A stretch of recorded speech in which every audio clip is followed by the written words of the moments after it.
தமிழ்நாட்டில் எம்ஜிஆருக்கு அப்புறம் ஒரு பிரபலமான ஒரு தலைவராக ரஜினிகாந்த் அவர்கள் வரணும்னு நினைச்சார். அரசியலுக்கு வந்து சிஸ்டத்தை மாற்றணும் எல்லாம் பண்ணணும்னு நினைச்சார். ஆனால் இதே திமுக குடும்பம் பல மிரட்டல்களை கொடுத்து அவரை அரசியல் கட்சி வர விடாம பார்த்துக்கிட்டாங்க. நொறுங்கிட்டேன், கண்ணெல்லாம் கலங்கிட்டேன். அப்படியே அவராண்டு சொன்னேன் நான், ரஜினிகாந்த் சிஸ்டத்தை மாற்றி அமைப்பையா, வாங்கய்யா, உங்களை வச்சுட்டு தான் இந்த சிஸ்டத்தை மாற்ற போகிறேன்னாரு. 2 பேரும் 3 வருஷமாக சுத்தம், 3 ஆண்டுகள் தொடர்ந்து காந்திய மக்கள் இயக்கம் ரஜினிகாந்த். நீங்கள் ரஜினிகாந்த் எப்படி நம்புனீங்க? எனக்கு அவராண்ட பிடிச்ச முதல் விஷயம், நான் போன உடனே அவர் சொன்னார், ஐயா இந்த திராவிட கட்சிகளிடம் வந்து தமிழகம் மீட்டெடுக்கப்படணுன்றதுக்காக தான் நீங்கள் சொன்னது நான் வந்திருக்கேன். அதில் நீங்கள் கடைசியில் நிற்பீங்களா? கடைசியில் நிற்பேன். கடைசியில் நிற்பேன். ஐ won't get back. இதுதான் அவர் சொன்ன வார்த்தை. சரி, இப்போது வந்து அவர் வந்து உங்கள்கிட்ட தொடர்பில் இருக்காரு? நான் தொடர்பில் இல்லை. இப்போ ஏதாவது ஃபோன் பண்ணி நான் தப்பு பண்ணிட்டேன், நம்ம இறங்கி பார்த்துருக்கணும்,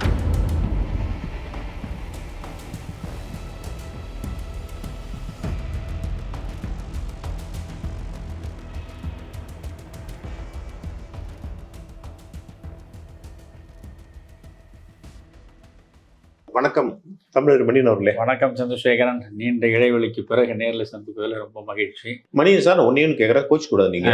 அதாவது ரஜினி வந்து அவருடைய சினிமாவிலே, அவர் இருக்கிற சினிமா ஃபீல்டிலேயே உள்ள முறைகேடுகளை சரி பண்ணுறது அவரால், அந்த சிஸ்டத்தை அவரால் சரி பண்ண முடியல.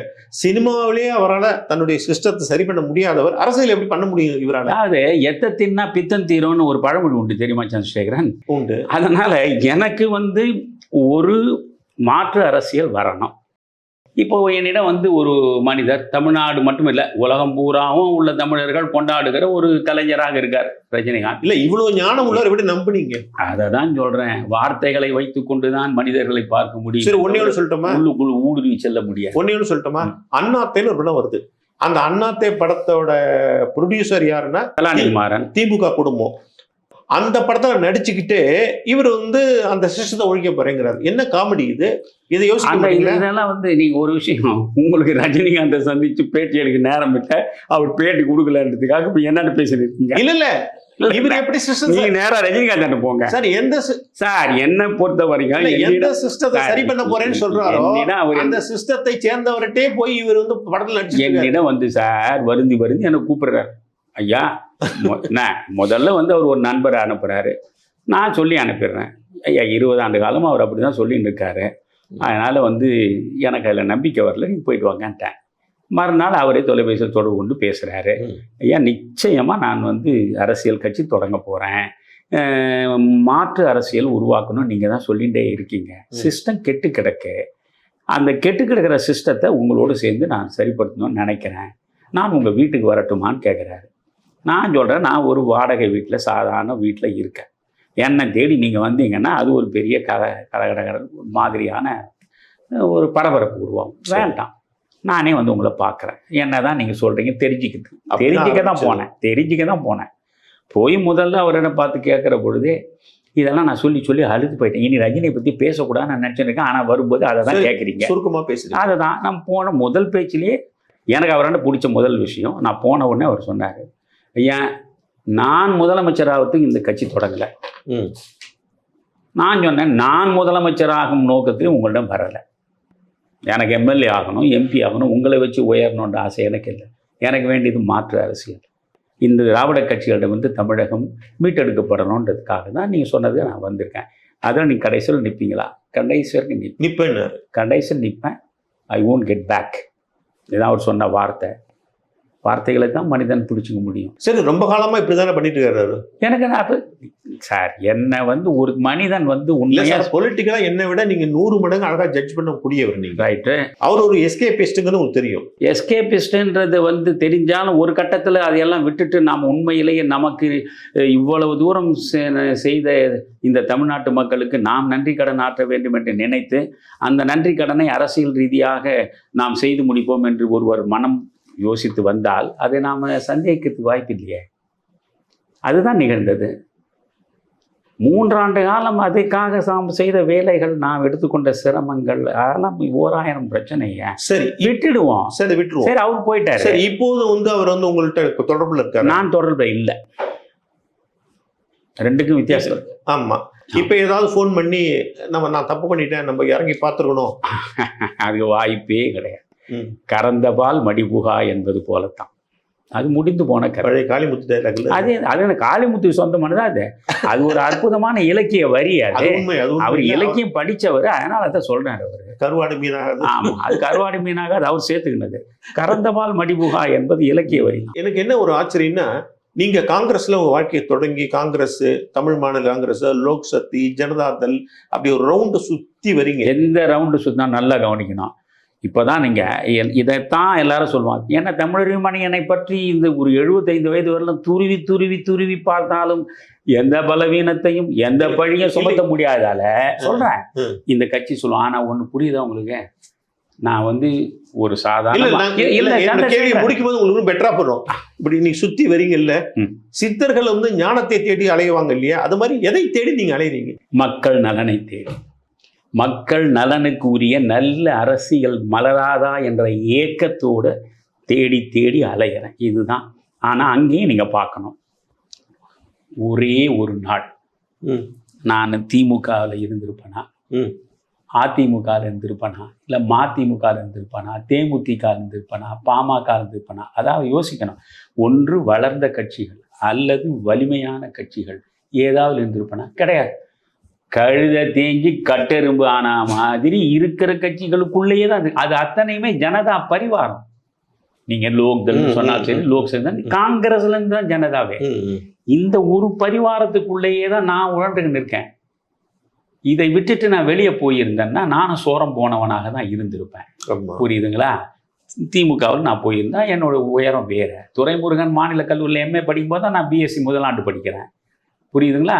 அப்போ துரைமுருகன் தேர்ந்தெடுத்தமா நான் திமுகவுக்கு போயிட்டு கலைஞர் பின்னாலே உட்கார்ந்துருந்தேன்னா நானும் பெரிய ஆள் ஆகிட்டு இருப்பேன். அல்லது எம்ஜிஆர் 1980 மத்திய சென்னை நாடாளுமன்ற தொகுதியில் பாராமச்சந்திரன் 2வது முறை நின்று தோற்றாரு. அப்போ அதிமுகவோட தான் கூட்டணி.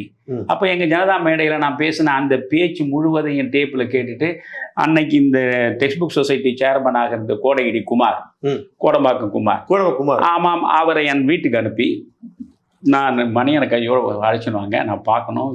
இந்த பேச்சை கேட்டு நான் வியந்துட்டேன். அதாவது நான் வந்து 1949 செப்டம்பர் 17 ராபின்சன் பூங்காவில் கொட்டும் மழையில் அப்படியே புறப்பட்ட திமுக கழகம் அன்றைக்கு 1980 என்னென்ன கொள்கையை முன்னெடுத்து சொல்லி எவற்றையெல்லாம் இழந்து விட்டு நிற்கிறது என்றதை நான் காலவரிசைப்படி ஒரு ஆராய்ச்சி மாணவனை போல பேசினேன். அந்த பேச்சு அவர் மிகப்பெரிய வியப்புக்குள்ளாக்கி என்னை எப்படியாவது தன்னோடு சேர்த்துக்கணும் ஒரு ஆள். நான் சொன்னேன், நான் காமராஜர் காலடியில் அரசியலை தொடங்கியவன். என்னால் அப்படியெல்லாம் ஒரு நடிகருடைய கவர்ச்சிக்கு நான் இரையாக முடியாது அப்படி தான் சொன்னேன். சிவாஜி கணேசனை நான் கல்லூரியில் படிக்கிற காலத்தில் அப்படி இன்னைக்கு ஒரு விஜய் ரசிகன், ஒரு அஜித் ரசிகன் எப்படி இருக்கானோ அப்படி அந்த காலத்தில் நான் சிவாஜி ரசிகனாக இருந்தவன் என்னுடைய பள்ளி பருவத்திலையும் கல்லூரி பருவத்திலையும். ஆனால் அந்த சிவாஜி ஜனதா தளத்தினுடைய தலைவர்னு டெல்லியில் போய் போஸ்டிங் வாங்கின அந்த நிமிடத்திலேயே அந்த கட்சியின் மாநில பொதுச் செயலாளர் பதவியை தூக்கி எறிக்கிட்டு வெளியே வந்துட்டேன். அப்போ வந்து சிவகங்கை ராஜசேகரன் வந்து அகில இந்திய சிவாஜி ரசிகமன்ற தலைவராக இருந்தார். என் வீட்டு தேடின்னு வந்தார். மனையன், நீங்கள் போய் சிவாஜி மேலே எவ்வளோ பிரியம் உள்ளவர்?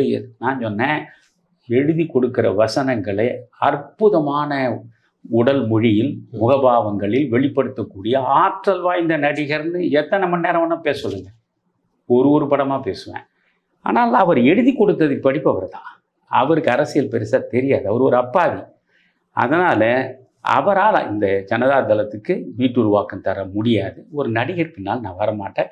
ஏன்னா காமராஜர் இருக்கும்போதே இதுக்குள்ளே என்னென்ன நடந்தது, சின்ன அண்ணாமலை ரசிகர் மன்ற தலைவராக இருந்து அது சிவாஜி கணேசனும் காமராஜரும் கண்ணப்பருதிடலில் பேசுகிற கூட்டத்தில் காமராஜ் உட்கார்ந்துக்கும் போதே சிவாஜி கணேசன் பேசி முடிச்சது கூட்டம் கலைய ஆரம்பிச்சிருச்சு. அப்போவே கூப்பிட்டு எந்த இடத்துலையும் இந்த சிவனெல்லாம் என் கூட சேர்த்து கூட்டம் போடக்கூடாதுன்னு சொல்லிட்டார் காமராஜ். ஸோ அன்னைக்கே உள்ளுக்குள்ளேயே ரசிகர்கள் ஒரு பக்கம் இருந்தால் காமராஜ் தொண்டர்கள் ஒரு பக்கம் இருந்தான். நான் காமராஜ் தொண்டனாக இருந்தவன். அதனால் நான் வந்து சிவாஜியை ஏற்றுக்கல. இதை வந்து உங்களுக்கு சொல்லலை சந்திரசேகரன். முதல் சந்திப்பிலேயே ரஜினிகாந்திடம் தெளிவாக சொன்னேன், நான் சிவாஜி என்கிற நடிகரை ஏற்றுக்கொள்ளலை. எம்ஜிஆர் வருந்தி அழைத்த போதும் நான் சென்று எம்ஜிஆரிடம் சேரலை. இன்னைக்கு நீங்க அழைத்ததுக்கு வந்திருக்கிற ஒரே காரணம் சிஸ்டத்தையே மாற்றலாம் அப்படின்னு நீங்க சொல்றத நான் நம்பி உங்களை ஏத்துக்கிறேன். சரி, நீங்க 3 வருஷம் அவர்கிட்ட பேசி பார்த்தீங்க. கடைசியில வந்து உங்கள்கிட்ட இந்த மாதிரி ஒரு இடி செய்தியை சொல்லும்போது வருத்தமா இருந்துச்சா உங்களுக்கு? நொறுங்கிட்டேன், கண்ணெல்லாம் கலங்கிட்டேன். அப்பயே அவராண்ட சொன்னேன், நான் எந்த முகத்தோடையா இனிமேல் தமிழ்நாட்டு மக்கள் முன்னால போய் நான் நிற்பேன்? I have lost all my credibility. ஒரு 50 ஆண்டுகள் காமராஜர் காலடியிலிருந்து தொடங்கப்பட்ட அரசியல் எவ்வளவு நேர்த்தியாக பின்னி என்னுடைய வாழ்க்கையை நான் அமைச்சிருக்கேன், அவ்வளவும் கொண்டு வந்து உங்கள் காலடியில் கொட்டிட்டேன். எந்த முகத்தோடு போய் நான் நிற்பேன்? நீங்கள் வந்து அரசியலை விட்டு விலகுவதாக அறிவித்தால் 24 மணி நேரத்தில் நான் அரசியலை விட்டு விலகிறதாக அறிக்கை கொடுப்பேன்னு சொன்னேன். அப்போ அவர் வந்து, ஐயா என்னை பார்த்து நீங்கள் அரசியலுக்கு வரல, நீங்கள் காமராஜர் காலத்துலேருந்து அரசியல் இருக்கீங்க, நான் விலகிறதுக்காக நீங்கள் ஏன் வரேன்னு. அப்படி அல்ல, உங்களை மையமாக வச்சு 3 ஆண்டுகள் நான் நடத்திய பயணம். ரஜினி வரமாட்டார்னு எல்லாரும் சொல்லி இருக்கும்போது ரஜினி வருகிறார்னு பராக் சொல்லின்னு இருந்தவன் நான். இப்போ ஒரு கட்சியை நடத்துறது அப்படின்னா சாதாரண விஷயம். அண்ணாமலை சொன்னார், கிட்டத்தட்ட மாசம் 6-7 லட்சம் ரூபாய். அங்கெல்லாம் நான் போகல. அது அவர் கட்சி நடத்துறதுக்கு அவருக்கு தேவைப்படலாம். நாங்க வந்து எல்லார்ட்டையுமே சந்திரசேகரன் அவங்கவுங்க கட்சிக்கான விஷயங்களை நான் நீங்க தமிழர் பண்ணி இல்ல உங்களுடைய கட்சி நடத்த. எங்க கட்சி நான் சொல்றேன், இதனுடைய வாடகை 20,000 ரூபாய். இப்போ இருக்கிற இந்த அலுவலகம் எல்லாமே சேர்ந்தால் ஒரு 30,000 ரூபாய் எங்களுக்கு செலவு இருக்குது. ஆளுக்கு 1000 ரூபாய், எனக்கு 31,000 ரூபாய் பென்ஷன் வருது. அதில் தான் நான் குடும்பம் நடத்துகிறேன். இதில் நான் 1000 ரூபாய் கொடுக்குறேன். அதை எதிர உட்காந்துக்கிறார் குமரையா பொதுச் செயலர், அவர் 1000 ரூபாய் கொடுக்குறார். இந்த பாரி வந்து பாரி இலக்கிய அணியின் செயலர், அவர் 1000 ரூபாய். இப்படி 30 பேர் மாதம் 1000 ரூபாய் கொடுத்து கட்சி நடத்துகிறோம். இதுதான் எங்க கட்சி. அதனாலதான் எங்களை பார்க்கறதுக்கு நீங்க தயாரா இல்லை யாரும். இன்றைய அரசியல்ல இப்படி எல்லாம் பண்ணா சரியா வருமா? வராது போட்டோம். நாங்க எங்க ஒண்ணு ஐயா, நாங்க ஒண்ணு பதவி பித்தர்களும் இல்லை, பணத்தை நோக்கி செல்லக்கூடிய மனிதர்களும் இல்லை. நீங்க இப்போ கூட நான் வந்து இவர்களோட போய் நிக்கிறேன் அவர்களோட போய் நிக்கிறேன்னு சொல்றேனே, எனக்காகவா நிக்கிறேன்? நீ போய் நின்று அங்கங்க யார் யார் இடம் மாறி பெட்டியா வாங்கி பெரிய ஆளாயிருக்கான்றதெல்லாம் உங்களுக்கு பட்டியல் சொல்லணுமா? நான் எல்லாரையும் நான் பார்க்குறேன். என்னால் நான் விரல் நீட்ட முடியும். ஒவ்வொருத்தர் ஒரு ஆளாவது எனக்கு எதிராக விரல் நீட்டுன்றேன் நான். சரியே, காந்தியை வந்து எடுத்துட்டீங்க கட்சியிலேருந்து. ஆமாம், காந்தியை விட காமராஜர் ரொம்ப நெருக்கமாக இருக்கிறார் என்பதை 15 ஆண்டுகளில் கண்டுபிடிச்சோம். அதனால நாம வந்து காமராஜருடைய காலடியிலேருந்து 2 பேரும் நல்ல பெரிய சித்தாந்தவாதிகள் தான். எதுக்கு காந்தி எடுக்கணும்? இல்லை, காந்தியத்தை கொண்டு வந்து மக்களாண்ட சேர்க்கணும். தனி வாழ்வில் நேர்மை, பொது வாழ்வில் தூய்மை, வார்த்தைகளில் வாய்மை என்ற மேலான பண்புகளை இந்த மண்ணில் உள்ள இளைஞர்களின் இதயங்களில் கொண்டு சேர்க்க வேண்டும் என்பதற்காக தொடங்கப்பட்டது காந்திய மக்கள் இயக்கம். ஆனால் என்ன சொல்கிறான், காந்தினாவே ஒழுக்கமாக இருக்கணும், நேர்மையாக இருக்கணும், அதெல்லாம் நமக்கு கட்டுப்பட்டு வராது சார். ஆனால் நீங்கள் ஒழுக்கமாக இருக்கணும்னு சொன்னாவே யாரும் தயாராக இல்லை. இப்போ ரொம்ப இறுகிய கட்டுப்பாடோடு இருந்த சமண மதம் இந்தியாவில் வளர்ந்ததா? வளரல. இறுக்கமான கட்டமைப்பாக இருந்த புத்த மதம் வளர்ந்ததை துரத்திட்டோம் இந்த மண்ணில் இருந்தே. சரி, பெரியார் அவ்வளவு இறுக்கமான கட்டமைப்போட நான் சொல்றது தான், உனக்கு ஒருத்தனும் சிந்திக்கூடாது, உங்களுக்கு மொத்த பேரும் சேர்த்து நான் சிந்திக்கிறேன், நான் உங்களுக்கு நல்ல வழி காட்டுறேன் அப்படின்னு போனது. பெரியார் பெரிய அளவுக்கு மக்கள் ஈர்க்கலை. ஆனால் எல்லா விதமான சமரசங்களுக்கும் ஆட்பட்ட அண்ணா பெரிய ஆளானாரு. புரியுதா? இல்லை கம்யூனிஸ்டுகள் வந்து நான் சொல்றது இன்றைய கம்யூனிஸ்டுகள் இல்லை, அது பீராமூர்த்தி, ஜீவானந்தம், நம்ம வந்து மணலி கந்தசாமி மாதிரி மனிதர்கள் இருந்த அந்த காலம் ஆச்சா. தன் பொருள் மொத்தத்தையும் இழந்து விட்டு நின்ற அந்த மக்கள் இருந்த அந்த கம்யூனிஸ்டுகள் வளர்ந்தாங்களா? வளரல. அதனால வந்து இறுக்கமாக ஒழுக்கமாக இருப்பவர்கள் பின்னால மனுஷன் வரமாட்டான். நீ எப்படி வேணா இரு. நீங்க தேர்தல் சமயத்தில் மட்டும் எப்படி கரெக்டா வந்துருக்கீங்க? நடுவில் வந்து எங்க இருக்கீங்க தெரிய மாட்டேங்குது.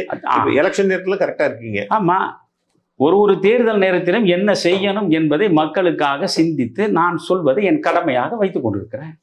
அதில் உங்களுக்கு என்ன பிரச்சனை? தேர்தல் தமிழ்மணின் வர்றதுனால நொந்து போகிற கூட்டம் ஒன்று இருக்குது.